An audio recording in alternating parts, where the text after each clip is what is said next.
kuatkan hati. Negeri ini memanggilmu kawan.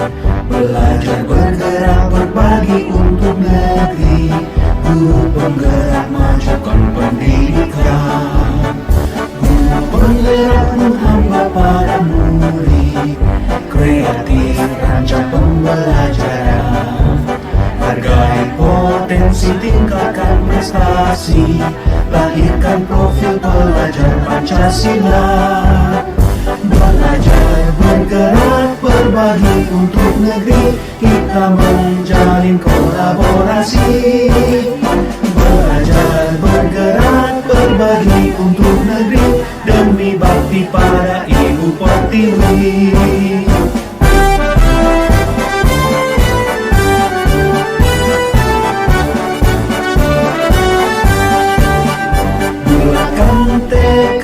Kuatkan hati, negeri ini memanggilmu kawan. Belajar bergerak berbagi untuk negeri. Guru penggerak majukan pendidikan.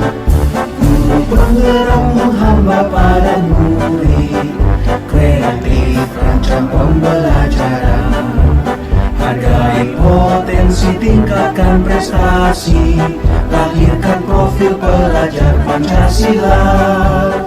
Belajar bergerak berbagi untuk negeri. Kita menjalin kolaborasi. Belajar bergerak berbagi untuk negeri. Demi bakti pada Ibu Pertiwi. Belajar bergerak berbagi untuk negeri. Kita menjalin kolaborasi. Belajar bergerak berbagi untuk negeri. Demi bakti pada Ibu Pertiwi. Demi bakti pada Ibu Pertiwi. Jika di dalam keputusannya itu Pak, dua-duanya sama benar atau sama-sama mengandung nilai itu tadi.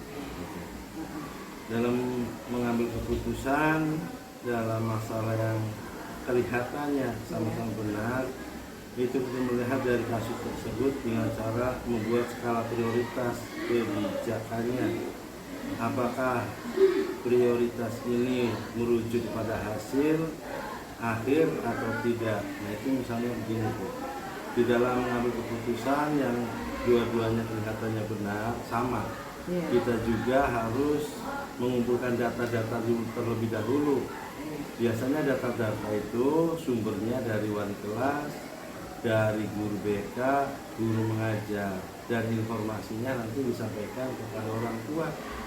Itu dalam hal contoh, ini misalnya dalam kehadiran siswa, orang tua tahunya anak itu setiap hari berangkat. Pada dasarnya ada kasus anak itu diantar oleh orang tuanya dengan kendaraan, turun di jalan, orang tuanya balik lagi, anaknya naik mobil elf atau mobil umum. Nah, data-data semacam itu orang tua biasanya tidak mengakui anaknya tidak masuk sekolah. Kita buktikan dengan absensi kelas. Nah, absensi kelas ini adalah sebagai data bukti fisik yang disaksikan oleh wali kelasnya. Barangkali itu. Terima kasih Pak. Berarti di sini Bapak tidak memihak ya Pak, siapapun ya, dan biar tidak memastikan tidak ada ketidakpahaman antara kedua belah pihak ya Pak ya dalam pengambilan keputusan. Pertanyaan yang selanjutnya ya Pak, untuk langkah-langkah dalam menyelesaikan kasus tersebut, apakah ada langkah yang tersendiri atau Bapak punya trik-trik dalam memutuskan suatu masalah yang sama-sama benar tadi Pak? Baik Bu, ada langkah-langkahnya. Langkah yang pertama adalah kita membagi siswa dengan orang tuanya. Yang kedua, mengumpulkan fakta-fakta pendukung. Jadi fakta-fakta pendukung yang bermasalah ini di dalam hal apa? Terus berkolaborasi dengan guru BK dan kita panggil lagi wali kelas. Kenapa wali kelas selalu terlibat dalam hal ini? Karena wali kelas adalah selaku orang tua siswa di dalam sekolah. Ditambah lagi dengan guru-guru yang lain yang tahu dengan kasus ini. musyawarah untuk pengambilan keputusan itu kadang-kadang kita merasa berat juga sih Bu. Kenapa dengan berat? Karena ada kasihan, Iya. itu kan juga bagaimana kalau anak dikeluarkan atau dipindahkan. Tetapi walaupun bagaimana kita tetap keputusan akhir adalah dengan peraturan atau tata tertib sekolah. Sehingga dengan adanya peraturan itu maka kita merujuk pada peraturan itu di dalam mengambil keputusan. Dan mungkin orang tua tadi atau anak yang bermasalah itu memahami bahwa di sekolah ada aturan dan aturan itu adalah sebagai sumber tata tertib yang ada di sekolah dalam mengambil keputusan. Berarti di sini Bapak lebih mementingkan kepada peraturan ya Pak. Betul. Karena memang peraturan itu dibuat untuk membuat segala sesuatunya menjadi tertib ya Pak ya, Iya. salah satunya. Baik Pak, Betul. apakah ada hal yang lain yang Bapak anggap efektif atau sebagai sumber kekuatan Bapak dalam pengambilan keputusan terhadap kasus-kasus dilema tadi? Iya, ada Bu. Hal yang efektif dalam pengambilan keputusan dengan cara berkolaborasi dengan guru-guru senior ya atau yang lain untuk saling memberikan solusi pemecahan masalah. Nah itu. Jadi dalam pemecahan masalah ini kita biasanya sudah mengadakan rapat dengan guru-guru tertentu dengan wali kelas, guru BK dan guru-guru senior itu dalam memberikan keputusan. Dan anak itu permasalahannya apa, kita cari akarnya, sumbernya, masalahnya. Dengan data-data sudah terkumpul, nah baru kami bersama-sama mengambil keputusan. Berarti di sini ada proses yang ditempuh ya Pak, Iya. adanya diskusi, adanya kolaborasi sehingga dalam Iya. pengambilan keputusan itu tidak memberatkan salah satu pihak. Betul. Ya. Terima kasih. Itu kan apa ya Pak, kekuatan dari diri sekolah di sini. Adakah tantangan yang Bapak hadapi dalam pengambilan keputusan tadi Pak? Ya, ada Bu.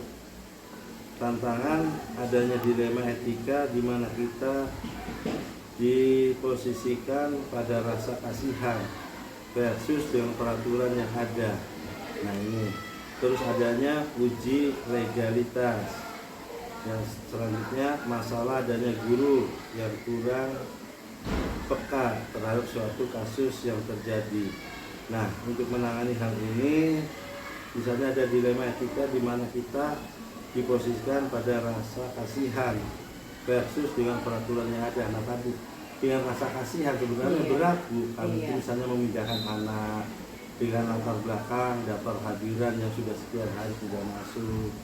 Ya saya ceritakan anak itu sering diantar orang tuanya berangkat, tetapi begitu orang tuanya putar sekolah dia balik lagi naik kendaraan umum kemana gitu. Nah untuk mengetahui orang tua juga kalau hanya disampaikan secara lisan itu tidak percaya, sehingga didukung dengan daftar hadir siswa. Yang membuktikan daftar hadir siswa yaitu dengan ada wali kelas dan guru BK.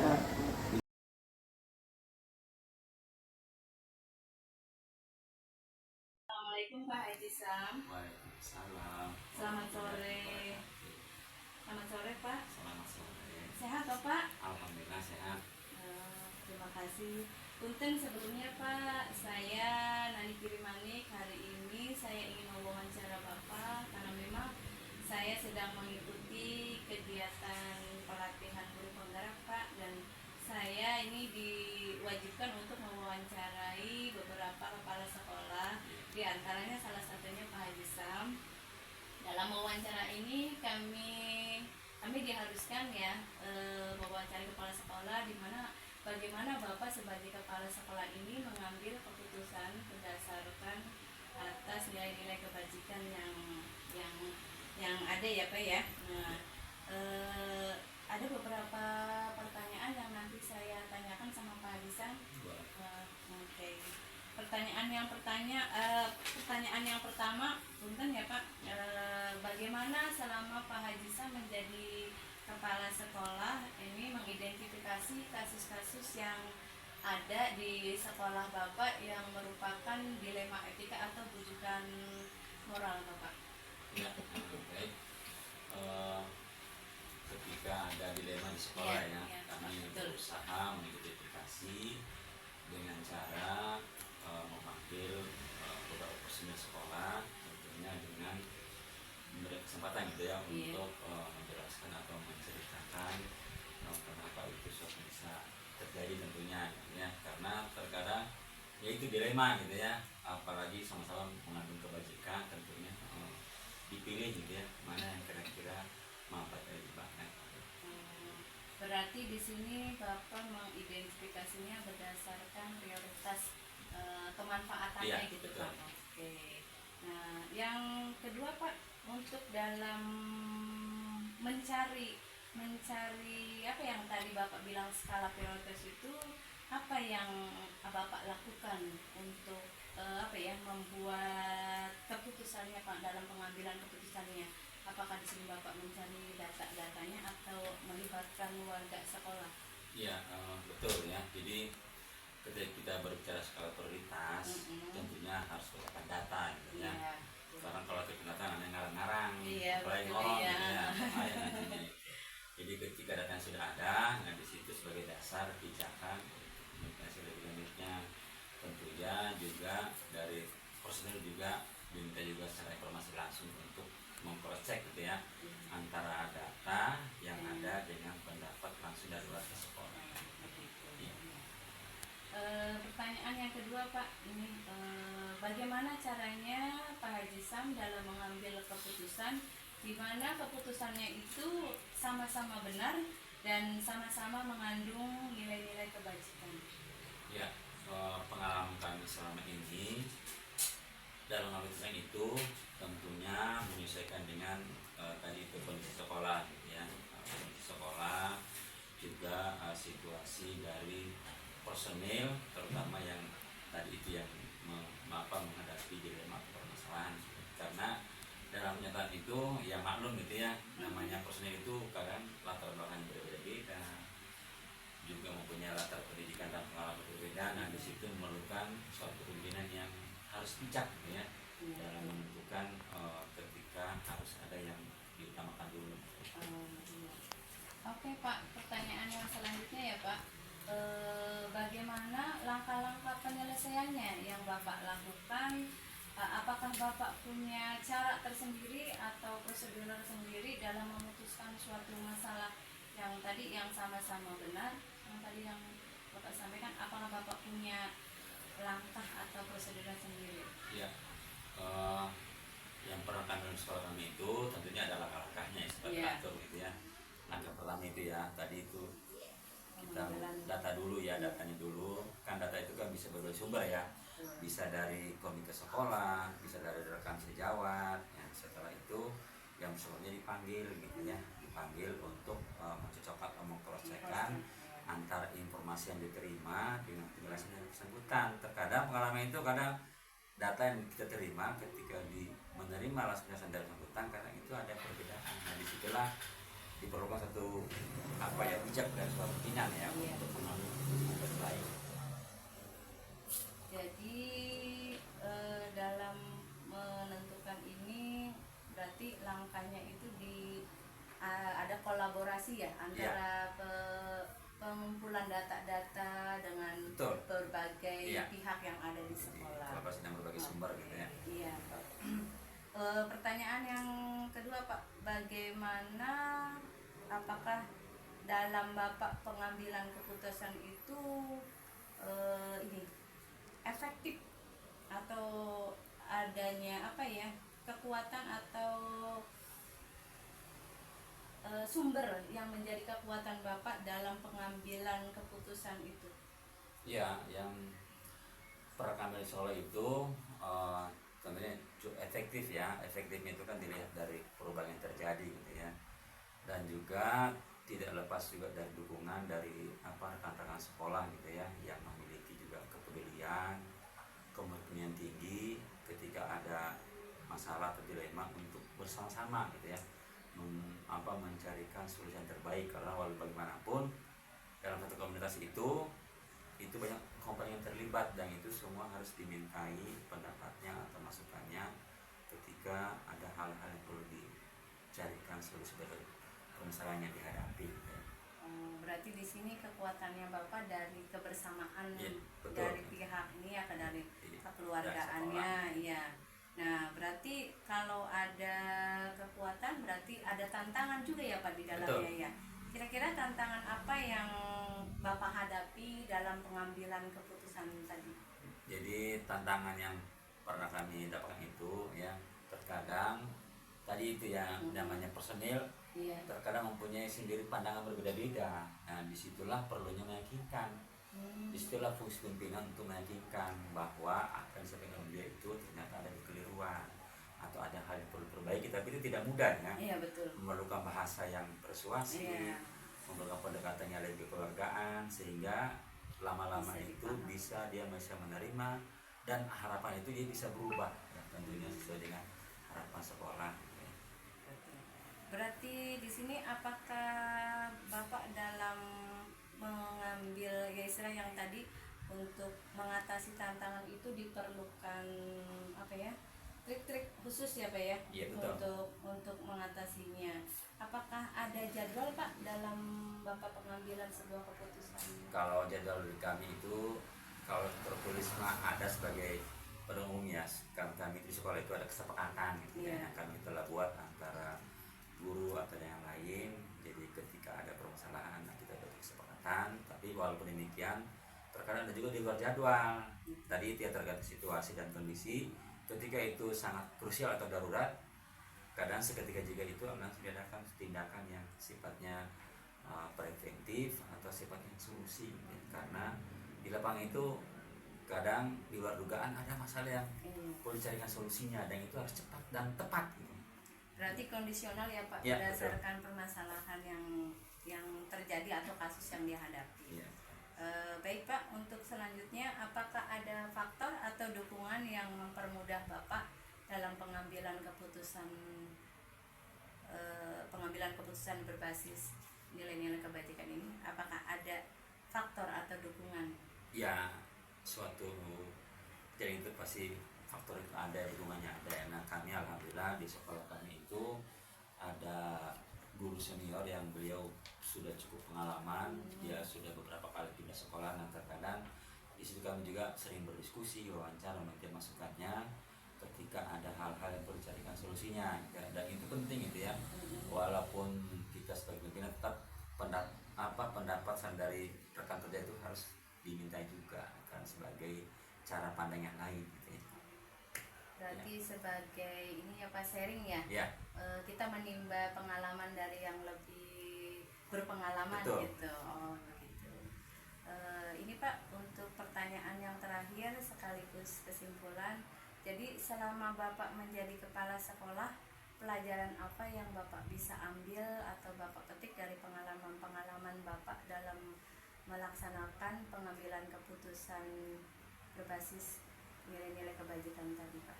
Ya, jadi pengalaman kami selama ini, jadi berusaha gitu ya, berusaha melibatkan semua pihak di sekolah ketika ada masalah yang terjadi ya. Terkadang hal yang tidak kita pikirkan kadang dengan meminta pendapat orang lain jadi terbantu terpikirkan gitu ya.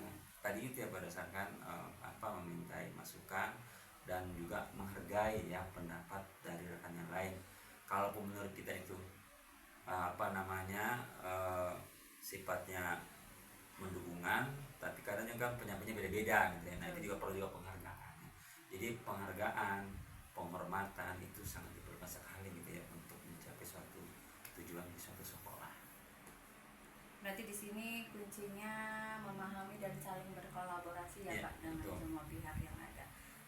Terima kasih Pak Haji Sam waktunya dan saling sharing bagaimana Bapak dalam mengambil keputusan. Saya rasa cukup untuk wawancaranya. Terima kasih atas waktunya.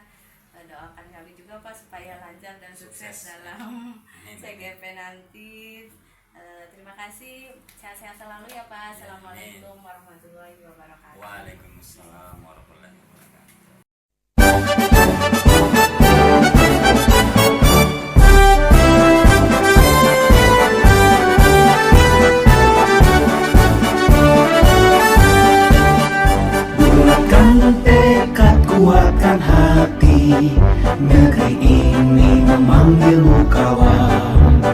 Belajar bergerak berbagi